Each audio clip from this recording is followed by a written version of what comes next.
Mexico is so dangerous. What are you doing down there? You're going to get killed for sure. How could you move to a place like that? There's crime happening all over the place. These are some of the things that we commonly hear from expats that are interested in moving to Latin America, especially to Mexico, and perhaps even from my own parents from time to time. They think that everything they hear on mainstream news is true and that Mexico is a super dangerous place. What we're going to do today is look at the actual stats and separate facts from fiction because there's so much more than what you might see on CNN or Fox News or wherever else you might be consuming your news, or even a lot of YouTube channels out there that are talking smack about Mexico and Latin America. I don't quite get it. I think it's an amazing place, but let's not involve just my opinion. Let's look at the actual facts and the actual reality compared to all the hype. That's what we're going to cover today. My name is Justin Keltner, and on this channel, Entrepreneur Expat, we talk about everything to do with living your dream life as an expat in another country, whether that's Mexico, like where my wife and I are currently residing by the Lake Chapala area, or perhaps Colombia or Costa Rica or somewhere in Europe or anywhere else in the world. We talk about how to make your dream of leaving your home country, perhaps the US or Canada, a reality, getting out of the West and going somewhere else. So if that's something you're interested in, hit that subscribe button. Do not miss a single piece of content. We're coming out with new videos every single week that are going to help you along your journey. Hit that like button because it helps us with our mission of reaching 1 million entrepreneur expats and aspiring expats. And if you're interested in taking this further, you definitely want to download our Move Abroad checklist. You can find the link below this video. And if you've been watching us for a while and you're like, hey, Justin, I really want your help and your team's help, getting all of the visa process and the actual immigration process done for me. If you're looking for white glove relocation services, specifically tailored to the needs of high net worth individuals that just want all this stuff handled. They don't want to be involved in the bureaucracy and figure everything out themselves. You want us and our team of experts and lawyers and CPAs in multiple countries to handle all this for you. You can go to entrepreneurexpat.com/consult and book a call with our team there. It's absolutely free if you qualify, and even if you don't, there's some free goodies for you there to help you along your journey. So let's dive into this video, which is Mexico really dangerous? What are some of the actual statistics on crime? First of all, I want to give you a little context, right? There's a lot of these scary headlines that we've been seeing recently that talk about, here's this shooting that happened in Tijuana or in Juarez or one of these border towns, or perhaps there's some gang activity happening, maybe at a nightclub in Cancun. I know this was like several years ago. It made headlines in the news. What's interesting is you never hear headlines like, hey, expats are happily living the American dream in Mexico, right? They never talk about any of the positive spin. It's always about fear-mongering and telling you why you should not move out of the US. I'm not a conspiracy theorist, but I have some ideas as to why that might be, why they want to keep you in the US. I'm sure you could probably guess what some of those might be and make up your own opinions, but context is just think first about where people are coming from in the news, like what their objective is, because there's no such thing as unbiased news. I mean, frankly, we try to be as unbiased as possible, but at the end of the day, we love nothing more than for you guys to come down here and check out what Mexico and other countries are like, because frankly, even if you don't pay us to help you with the move or to help you build a remote business that you can run from anywhere in the world, we love building our community of expats all around the world. We love building this tribe, right? So we're all going to have some kind of internal bias, but it's really important to look at the bias. So that's, having said that, the number one thing to look at is that we're going to compare the actual stats that would be relevant to neighborhoods and cities where people are going to live, like perhaps La Condesa or Polanco in Mexico City, Providencia or Chapalita in Guadalajara, or somewhere like Marina Vallarta and Puerto Vallarta. And in fact, most of those cities overall are relatively safe, especially when they stack up to a lot of US and Canadian and Central European cities. But we're really looking at the crime rates and the statistics that are going to apply where you actually are going to be likely to live as an expat, not just taking an entire country and making blanket assumptions about that. So let's first get into what the numbers look like. First of all, the national totals are not your personal risk at all, because in Mexico, things are much different than the US, although they're similar in some ways, because it's like, one city might have a high crime rate, but if you're living in a good neighborhood in Chicago, the likelihood of their high crime rate affecting you is relatively low still, right? But national totals don't equal your personal risk. Mexico's national homicide rate in 2023 was around 24 people per 100,000. And of course, that's a country average and widely uneven based on cities and neighborhoods and things like that. Of course, the day-to-day risk depends on your micro location as well as your day-to-day routine. And like I was alluding to earlier, crime is really something that's hyper-local. So across cities worldwide, a very small percentage of street segments actually account for a big share of crime, which is the law of crime concentration. What that means is what street you live on matters much more than the national totals. So crime is a lot less likely to affect you than perhaps national averages might actually suggest. And most of the crime is much more targeted than perhaps it is in a place like US, where you can have mass shootings with dozens of casualties with just being in the wrong place at the wrong time. Mexico is much different. The crime tends to be significantly more targeted. Now let's dive into Mexico City specifically, which is a very big expat hotspot in Mexico. So we're going to talk about the actual statistics versus the headlines. Now, the baseline for Mexico City, their crime rate is 8 per 100,000. That was from 2022 numbers, similar to big US cities like LA and Phoenix that Americans would consider, quote, normal. 2024 ticked up the absolute number of victims, but it's still far below Mexico's crime hotspots. And if we look at the actual neighborhood data, so per official data mapping, a lot of central sectors that expats live in, like Roma Norte, like La Condesa, like Polanco or Del Valle, consistently have lower serious crime rates than many other boroughs or neighborhoods. Now, that's not to say that there aren't, let's say, corrupt cops everywhere that might try to shake you down for a few dollars. Yes, that's something that does happen occasionally in Latin America. I would argue that the US is also extremely corrupt, just at much higher levels of government and politics versus in ways that you could just actively perceive it. But in terms of violent crimes happening in those neighborhoods in Mexico City, where people actually are likely to reside as expats, it's quite low. And if you look at neighborhoods in Mexico City, like Benito Juarez, home to Del Valle and Nápoles, they had the lowest insecurity perception based on surveys in all of Mexico City. Less than 21% of people felt insecure in that area. And of course, perception isn't a crime rate specifically, but it is worth noting that when you have a lower perception of crime, it tends to be lower, right? They're safer, better policed areas. And yes, again, obviously there is a little bit of corruption, but they do have areas that have significantly more police presence, which overall is definitely a good thing. Now let's look at Puerto Vallarta. Very common place for expats, especially retirees. There's a lot of LGBTQ plus people in Vallarta as well. It's very touristic. There's a lot of short-term tourism there, in addition to the long-term expats living down there. It's not what the news says, where there's all this crime and all these other things. There are cities for sure. Acapulco is still a little dangerous in some cases, but Vallarta is very, very safe. Their reported crime mix is dominated by family violence. That does happen in certain cities in Mexico, and perhaps property issues. But overall, homicide is a very small share of the total complaints as per the data of 2022 to 2023. And that trend has started to actually improve going into 2024 as expat communities grow and tourism increases and things like that.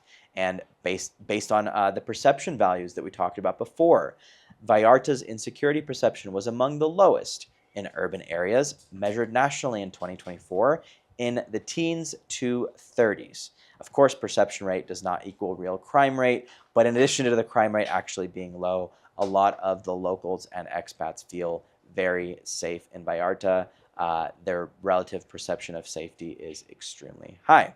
Now let's look at a city that Amanda and I both lived in for nearly 3 years together, and that is Guadalajara. Of course, there are some dangerous areas of Guadalajara. But what we tell our clients all the time is, you don't live in Chicago or LA or Miami in the ghetto. You don't live in the hood in your home country. Why would you go and live in the ghetto or live in a high crime area if you move to Guadalajara? Obviously, the same principles apply. And to be honest, you're not going to necessarily want to live in like low income, high crime areas, even if it wasn't for the crime, right? They're not going to be up to the same building standards and quality of life and all these other things as the nice neighborhoods you'd want to live in. The violence is typically concentrated in certain pockets. So in 2023, Guadalajara as a city recorded 310 homicides versus 176 in Zapopan. We lived in the Chapalita area, which technically is a part of Zapopan. And most expats are based in these concentrated neighborhoods of Providencia, Colonia Americana, Andares or Villarreal in Zapopan, or of course Chapalita, where we lived. And those areas tend to be significantly safer than the city averages. But even the city averages are really not that bad. They're very similar and very on par to major U.S. metropolitan areas. So you want to look at the state and metropolitan data, and you also want to look at crime statistics in the areas, and honestly look at a given area of town, right? Walk around there at 9 or 10 o'clock at night. See how it feels. If you go to Chapalita, not only do they have neighborhood watch groups where if some guy is walking down the street funny or parked in his car for too long, all the old ladies are going crazy in the WhatsApp chats, and the police literally are on their way in 5 minutes. But you just feel a general aura of safety that maybe you wouldn't feel in somewhere like downtown Guadalajara. Even downtown is fairly safe, but I would prefer not to be in downtown too late at night. Again, not super likely that something happens, especially compared to actual high crime, maybe inner city areas, but it's still better to be safe. And again, choose your neighborhood based on looking at those statistics, based on actually visiting, based on talking to locals. Choose those areas based on actual perception, on actual statistics, not just myths that people tell you that, once every couple of years, a place like Guadalajara as a city might come up because there was one cartel-related assassination or something, right? Like, that does not mean that it's not a safe city, because let me tell you, I am way more afraid of going to a movie theater or a school or some kind of enclosed area in public in the United States than I am in Mexico City or Guadalajara or Chapala or anywhere else, or Vallarta or anywhere else that expats tend to hang out. Now let's talk about how all of this compares to the United States. So the U.S. national homicide rate in 2023 was 6.8 per 100,000 people. And of course, the big city variation is huge. So obviously the big cities tend to have a higher concentration of crime. Here are some of the statistics from a lot of the major U.S. cities in 2023. Los Angeles had 8.4 homicides per 100,000, Chicago 18.7, New Orleans 51.3, and St. Louis 53.9. So you can tell that just based on those comparisons and based on some of the numbers that we covered for Mexico as a whole and a lot of those popular hotspots, saying Mexico is dangerous is really more of a blanket statement that actually ignores a lot of the statistics that U.S. cities have, especially those major cities. And if you just take our experience, for example, myself and Amanda felt significantly less safe in Venice Beach in Los Angeles after about 5 p.m. than we do walking around most major cities here in Mexico. You don't have as much homelessness here. You don't have as much drug abuse in the majority of the country.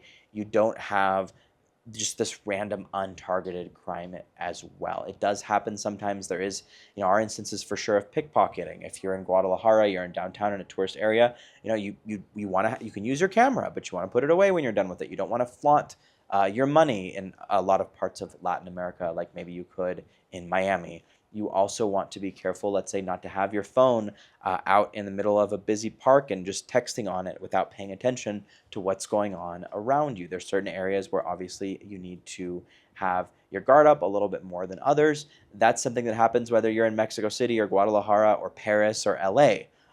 It is a little more common in Latin America, but that's not violent crime. That's like a snatch and grab or pickpocketing or something like that. Yes, be a little more aware of those kinds of things in Mexico than perhaps in other cities. But in terms of violent crime that these news organizations are constantly warning about, it's just blown so far out of proportion, and it absolutely does not correspond to the day-to-day life here. Now we'll talk a little bit about Western Europe, because we have a lot of Europeans watching this channel as well. So Western Europe tends to be a little bit more safe. They've got around 1 to 3 per 100,000 at the national level. England and Wales are about 1 to 1.6 in recent years. Spain is around 0.6. Portugal around 0.8 to 1 per 100,000. And no, right? Looking at those comparisons, Mexico City perhaps is not as safe as Lisbon.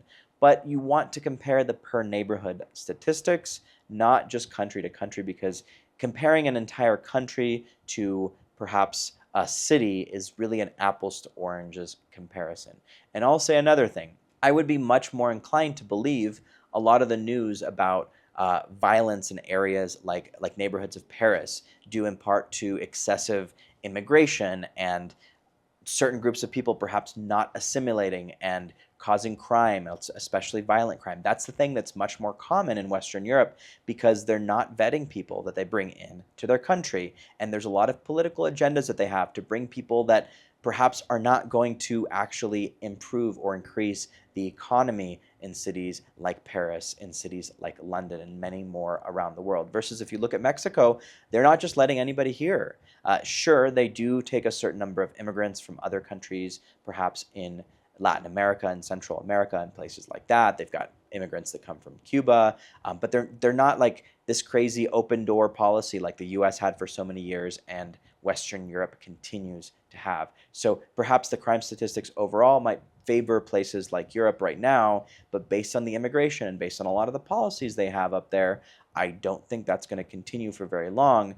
Mexico is really honing in on, hey, we want people that are going to contribute to the economy. We want people that are going to work. We want people with money. And that's why now more than ever, it's a time. If you're ever considering, you know what, I want to maybe have a Plan B passport or residency, now it is a better time than ever. There's never going to be a better time to at least start on that process, because it's getting trickier and trickier every single year. We have heard rumors week after week after month that Mexico is going to go the way of Portugal, where they're going to make it more and more difficult for people to come because they want to protect Mexico. They're saying, hey, Mexico is for Mexicans. They don't want to just have immigrants coming here and living the expat life and buying up all the properties and everything like that. So you got to have money, and you're going to need more and more money as the years go by to be able to come here. And perhaps they're going to close the doors entirely in the next few years. So if you've been thinking about doing this, go to entrepreneurexpat.com, book a call with myself or a member of my team, and you can learn about the options you have today to make Mexico or anywhere else in the world your plan B. You'd never want to rely on just one single passport. So we touched on this topic a little bit earlier, which is, why is it that the media makes Mexico look so much worse than it is? So conspiracy theories and everything else aside, I'll let you have those to yourself. But it's one of these things that just in the news cycle, violence is what makes headlines. You've got the cartel feuds, the mass attacks. It's concentrated, and it's easy for the news stations to report on. It's perfect for sensational coverage. However, it's not really representative of daily life in perhaps Polanco or Marina Vallarta or Chapalita or Lake Chapala here where we live. There's also a feedback loop. So if media perception decreases the likelihood that tourism goes to a certain area, that can actually cause a downward spiral where perhaps it actually does get a little bit worse because of the lowered levels of tourism. And I would say, I'll interject kind of a little bit of my opinion in here, which is that I don't think that the mass media in the US really has a vested interest in you leaving the US, and the same thing for Canada, the same thing for Western Europe.